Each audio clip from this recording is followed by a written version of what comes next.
Hey everyone, thank you for tuning back in. Today was payday. I did this. Basically, I have three loans. Here is my current student loan balance of $12,255.97 spread among eight different loans. It was nine, I paid one off, and I'm focused on debt loan one and five.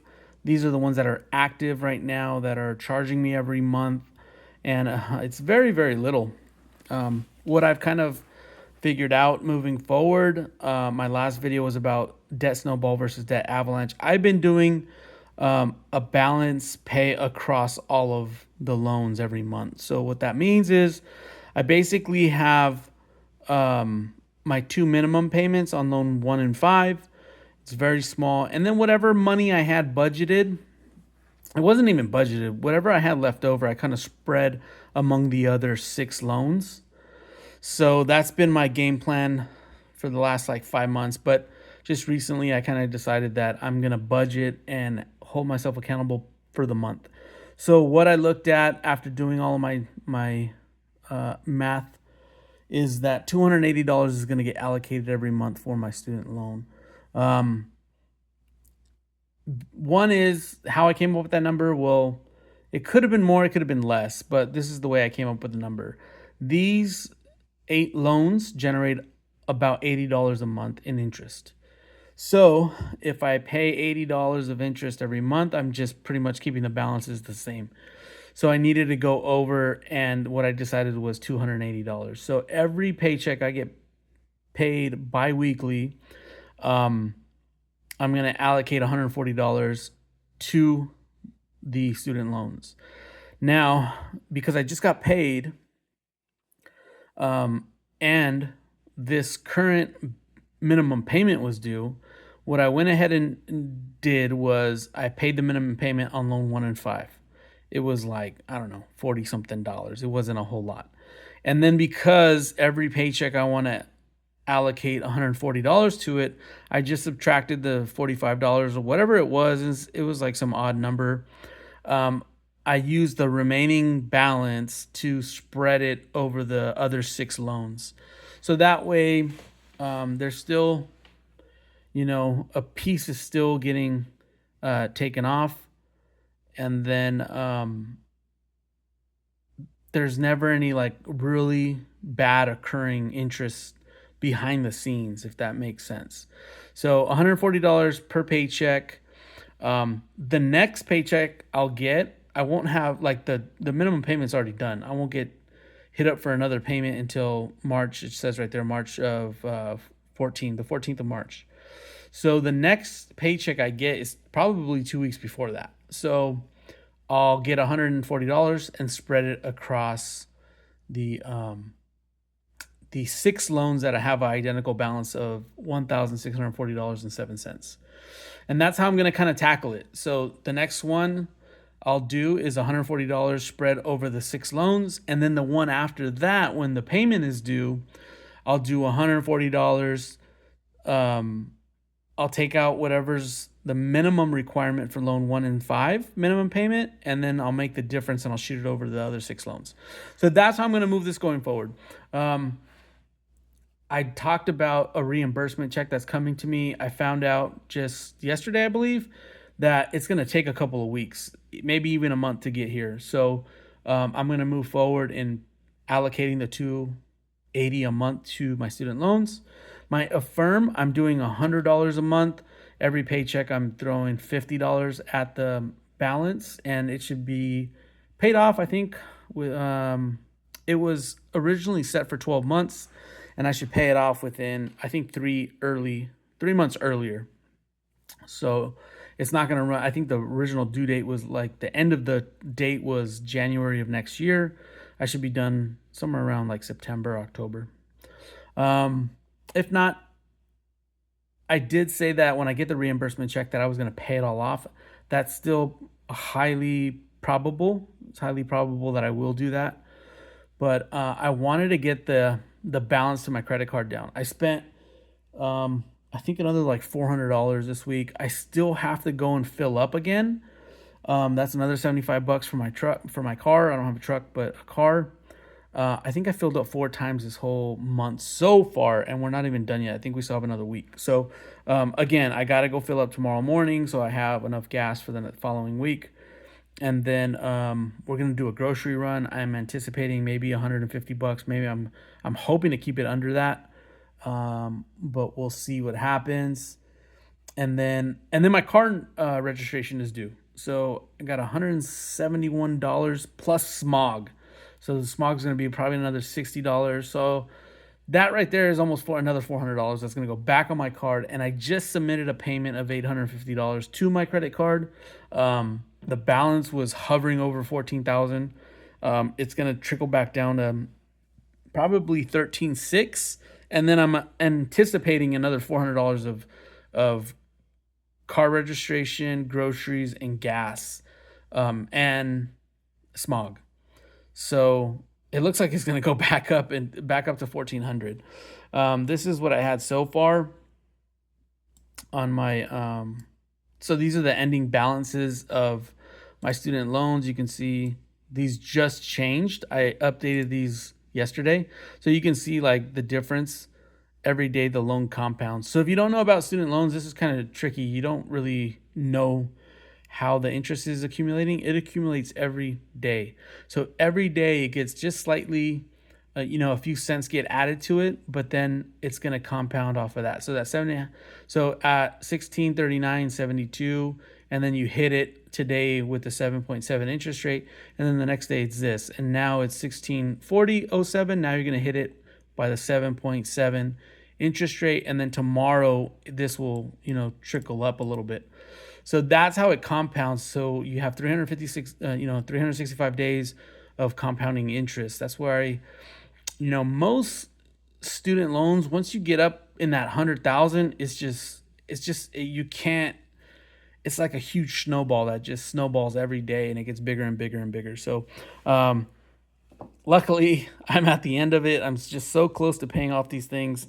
I'm hoping I can get this done either this year or next year, but we'll see what happens. The whole goal of the 8 loans is to get rid of this one, this $800 balance. That will help out my credit score. I just checked my credit score. It was 757. It went up 3 points, and that's because it finally recognized that my balance on my Best Buy card, I believe, was completed. It was zeroed out.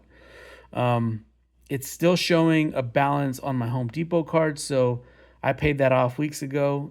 It just takes time to kind of update, and then it reflects on the credit score. So moving forward, I'm going to keep track of that. I'm hoping that when it sees the payments to, like even this on the credit score. So I have Chase and it shows insights, and it actually has all my balances, all my credit cards and all the balances. This one's still showing 1750 on the Chase app of the balance. So it's 1640 now, 1715. There's quite a bit of difference there. So the next time it updates, it'll register that, and then it'll hopefully increase my credit score. So moving forward, we're gonna do everything that we can to keep my balance under 50%. So under 50% credit card usage will be okay. That should be like the minimum, but we're gonna try to get it down to 30%. That way my score can climb back up to almost 800 as it almost was. I was looking at it; it was a 797. It was almost there, but then we moved and all that stuff happened. All those expenses that happened that I talked about previously happened on the credit card, and now it's kind of just digging myself out again. But also the Affirm balance went down. It was at 1,017 previously, and now it's down to 957.35. I just made, I think it was like a $50-something payment to it. I can't remember. Again,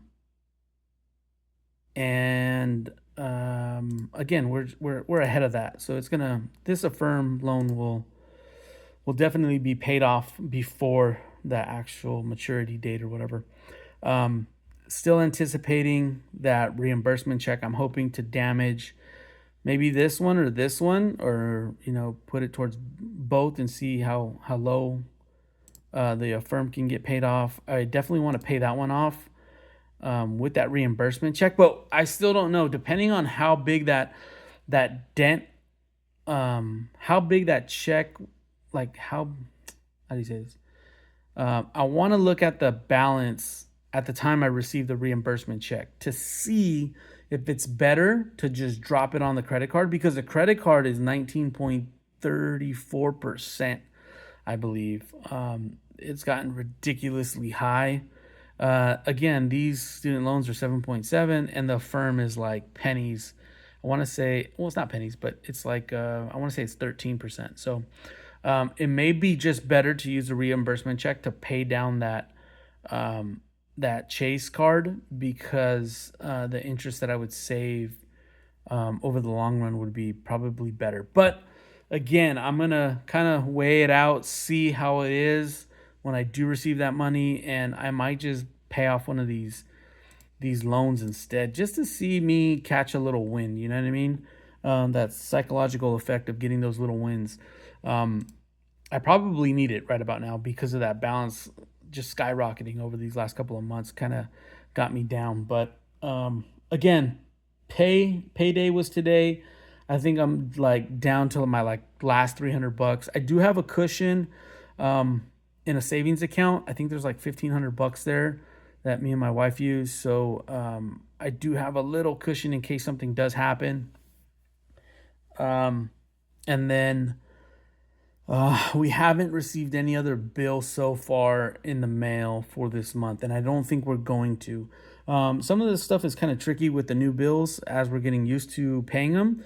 Some of them come once every other month, so we're kind of just anticipating what we're spending. So far for the month of January and February, we've kind of averaged a $440 utility bill kind of thing. Like we're spending about $440 per month on utilities. That's gas, electric, solar, like everything. Well, actually, solar's not even in there yet, but so it probably jump another $100. So we're gonna average around $400 to $500. Let's be safe, $450 to $550 per month in utilities and stuff, water, trash, all that stuff. So it's been super expensive to get this house, but I think we're still kind of just enjoying it right now. So being house poor is definitely no fun, especially when you have this debt. And I was just thinking about this when I was driving the other day. I was like, dang, man, I was looking at my stocks. I took a nasty hit. I think it was like $1,100 today that I went down. I was looking at the market. The market has had its worst day ever. And I was just thinking about this because I wanted to average down in certain positions, and I wanted to pick up a couple of new positions that I thought were, a good time to buy those. And I was just thinking about it. I was like, man, I just sent, over $1,000 to debt. And I'm thinking, if I had $1,000 to save every month and I can buy all the damn stock I could, want. And it just kind of hit me. I was just like, man, that sucks. And so I was looking at Mark Morrison's channel, and he had asked, he was like, what's one kind of like financial advice you would give yourself? And it's like, what have you learned from it? And it's like, debt is a slow killer to everything. Your financial success, your enjoyment of life. If you have debt, you're just kind of like, ugh. You can't really like enjoy things. It's kind of like traffic, right? Like if you're a commuter, you always have to commute maybe an hour, half an hour. And it's like, man, I just want to get home, or I just want to get to work. And debt is the same way. I just want to pay my bills and have some money left over. And debt is just sitting there, just fighting you.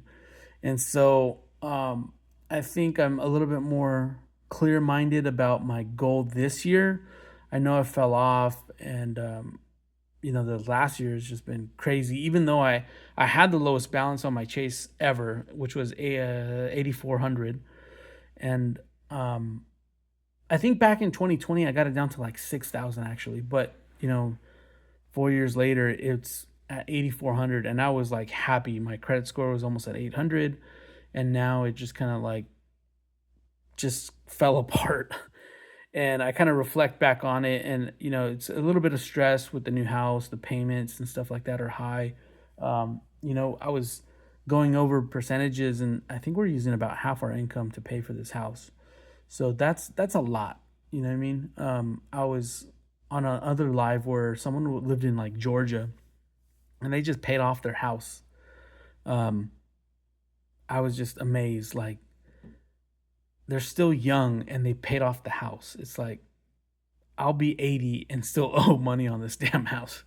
So I just kind of like have to let it go and enjoy it, and know that I'll chip away at this debt and things will get a little bit better after I chip away at this debt. So that's just kind of like what was been on my mind, and I wanted to share it with whoever's out there listening. Um, I won't get paid until another 2 weeks from now, so I'll do another update on the video and see how much the balance comes.